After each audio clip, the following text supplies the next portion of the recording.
Are your plants wilting in the summer heat no matter how much you water? In this video, I'll show you 3 proven strategies to water smarter, not harder, so your garden thrives, even in the hottest months. If you care about healthier plants and less water waste, hit that like button and subscribe for more no-nonsense gardening tips. In summer, shallow watering causes shallow roots, making plants more vulnerable to heat.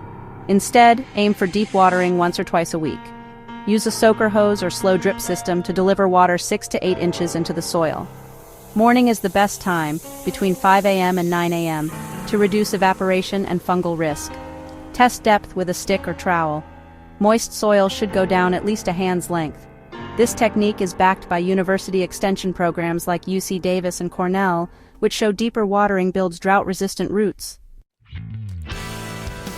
Mulch isn't just for looks. It's a powerful ally in summer watering. Use 2 to 3 inches of organic mulch like straw, bark chips, or compost. It insulates soil, reducing water loss by 25 to 50% according to the USDA. Keep mulch 1 to 2 inches away from plant stems to prevent rot. Bonus tip: over time, organic mulch breaks down and improves soil structure, giving you better water retention naturally. The right watering tools and timing can save your plants, and honestly, your water bill too. Avoid overhead sprinklers during hot afternoons because you'll actually lose up to 30% of water to evaporation. Instead, use drip irrigation, a watering wand, or self-watering systems if you're working with containers.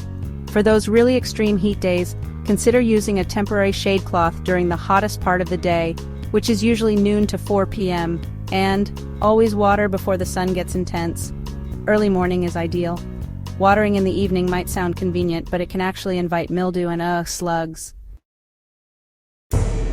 Watering isn't just about how much you give your plants. It's really about how smart you are with it.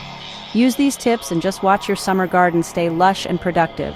And hey, don't forget to subscribe for more sustainable, real-life gardening solutions. No fluff, just results. See you in the next video.